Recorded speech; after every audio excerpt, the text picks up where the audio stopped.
In this video, we will discuss a Korean drama called Squid Game. The drama tells the story of a survival game with a prize of 45.6 billion won for anyone who can survive until the final round. There are 456 players from various regions in Korea, each with a significant amount of debt. Therefore, in the game, they are willing to do anything to survive and win the prize. Before we get into the plot, don't forget to like, comment, subscribe, and turn on the notification bell. Without further ado, let's get into the story.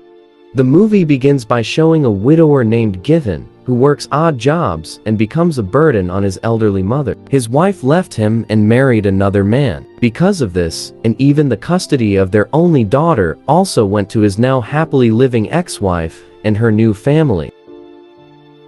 With all the misfortunes in his life, he tried to be a good father. On his daughter's birthday, he recklessly took his mother's money to multiply it in a bet.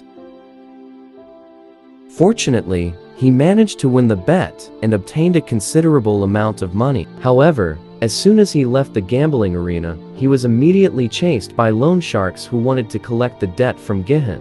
Seeing the group of loan sharks, Gihan immediately fled to save his money, but unfortunately, he still got caught. He tried to negotiate and offered to pay half of his debt with his winnings from today. However, when he checked his money, he found that all of it was gone. So during the previous chase, he had accidentally hit a girl who turned out to have stolen all his money. So, because he could not pay off his debt, the loan sharks forced Gihan to sign a contract stating that if he could not repay his debt in the near future, his organs would be taken and sold by the loan sharks. All the misfortunes in his life made him frustrated because on his daughter's birthday, he couldn't buy her delicious food and beautiful gifts. He felt that he had failed to be a good father to his daughter. In the midst of his despair, Gihan received a glimmer of hope when a young man gave him a ticket to a game. The young man said that if Gihan could successfully complete the game there, he would earn a large sum of money. Hearing that, Gihan was immediately interested and followed the young man's suggestion. Long story short, Gihan and others who had similar fate were taken in a car to the game's secret location, and they were drugged to maintain the secrecy of the game. In addition to all of their mobile phones and belongings, they were also confiscated and will be returned when they leave. There were 456 participants gathered in a large room where the game was managed by a mysterious figure wearing a black mask. With his subordinates, who were wearing all red attire, they keep everything very secret. Even their identities cannot be known by anyone. There, Gihan met several other participants, including Shangwoo, a childhood friend of Gihan, Ilham, a sickly grandfather, a foreign worker named Ali, a gangster named Dogs Wook, a woman named Mariong, and a North Korean girl named Febi Sebiok, who previously stole all of Gihan's money, were among the other participants Gihan met there. The committee then came to their room and explained that during their stay, they would play 6 games. Some rules must also be agreed upon by the participants before starting the game, where players cannot stop in the middle of the game, and those who refuse to play will be eliminated immediately. The last game rule is that the game will be stopped if all participants agree to it. After agreeing to all the requirements, the participants are directed to a different room to start the first game. The first game they will play is Red Light, Green Light, and there is a giant robot at the end of the room that will serve as the guard. When the robot says green light, the players are allowed to move as fast as possible so that they can reach the finish line before time runs out. However, when the robot says red light, the players must not move at all, because if they are caught by the robot, they will be eliminated. It sounds quite simple, but the reality is far more terrifying. Being eliminated from the game doesn't just mean being kicked out, but being shot to death from various angles. The bullets are all set to fire at anyone who moves during the red light, causing the participants to panic and scatter in the game arena. Unfortunately, that action didn't help them, but instead, it caused all of them to die in vain. Gihan and some of the remaining players had to continue to finish the game, even though they had to see hundreds of unattended corpses around them. They had to stay focused in order to safely reach the finish line and not run out of time. If they pass the finish line before the time runs out, they will be declared to have completed the first game and are eligible to proceed to the next game. Gihin, who was previously left behind, tried to run as fast as he could in the final seconds. However, unfortunately, he slipped and almost fell. Fortunately, Ali, who was behind Gihin, managed to grab his shirt and pull him up, so he could hold on and finally complete the first game. While those who ran out of time were declared losers and were shot one by one. After finishing the first game, the remaining participants were gathered back in their rooms. Out of the 456 participants, only 201 remained. The remaining participants were very frightened. As a result, they agreed to end it all by voting. Before the vote, the committee reminded them that the prize money had now accumulated to more than 25 billion. This amount was accumulated with the number of participants who had been eliminated, and if they chose to stop playing the game, they would be sent home without any of the money. This naturally made all of them hesitant, but in the end, with the margin of just one vote, they agreed to end the game.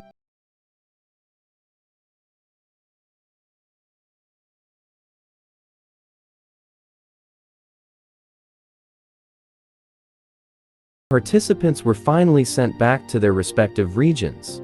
The next day, Gihin decided to go to the police station and report the cruel game syndicate. He then told them everything that had happened to him and the others, from the time they were taken to the game site until they were sent back home. The police who heard his story could only laugh. Then, Gihin gave the game ticket he had previously received from the mysterious man.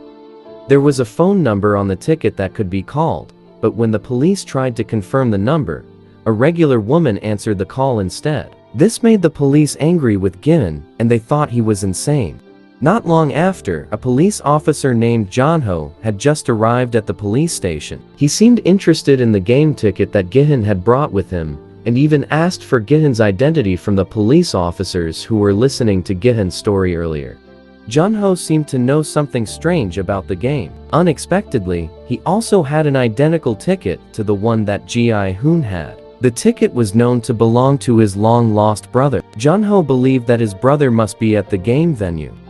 Elsewhere, Gihin, who had returned to his home, was feeling confused as he searched for his mother. It turned out that his mother, Gihin, was currently being treated in a hospital for acute diabetes. The doctor even recommended that she undergo surgery, but his mother chose to go home because she couldn't afford the medical expenses at the hospital. This also made Gihin sad and disappointed in himself. He even took the risk of borrowing money from his ex-wife in order to pay for his mother's medical expenses. However, all he got in return was insults from his ex-wife's new husband, who even forbid him from approaching his own daughter.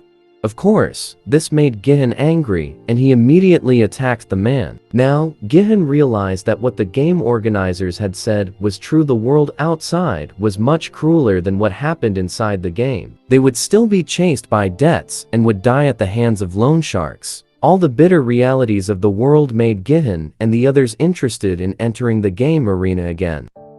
That night, they all gathered and were picked up, just like the first time they participated. But what was different now was that they could better prepare themselves, since they already knew what would happen inside. From another direction, Jonho had also sneaked into the car, determined to enter the game arena and find his missing brother. He even attacked one of the organizers and took his costume so that he could disguise himself without being recognized by anyone. As usual, the participants were gathered in a large room, but unexpectedly, some of them came prepared. This time, bringing a weapon or small items that they would need. From the initial 201 participants, only 187 remained who had decided to participate again, which meant that the prize had increased.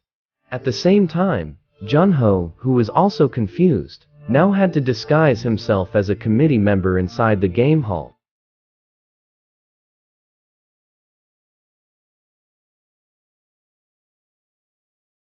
That evening, Sebiak, who brought a small knife, went to the toilet and tried to sneak in through the ventilation with the help of Mariang. He managed to get into the ventilation and saw what was happening in another room. There, he saw that the committee members were making a large-scale cotton candy, but he didn't know what they were going to do with all that sugar.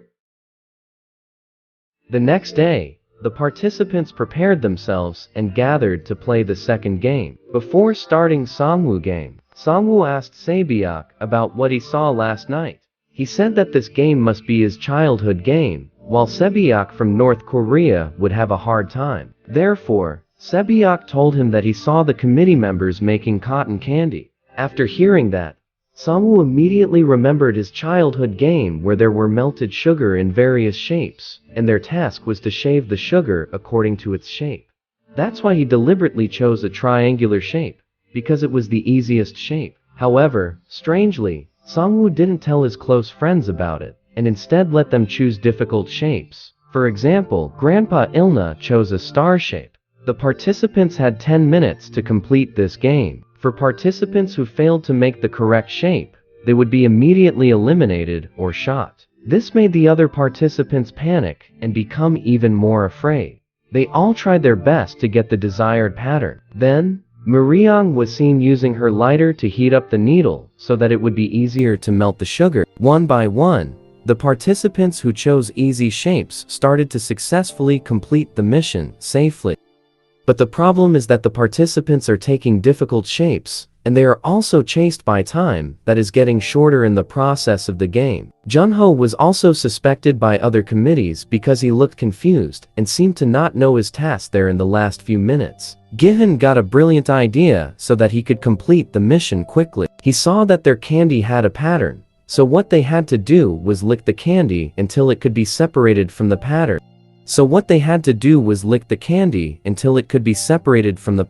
That was the fastest way they could do it at the moment. If they wanted to survive, the participants who saw Gihan immediately followed his trick.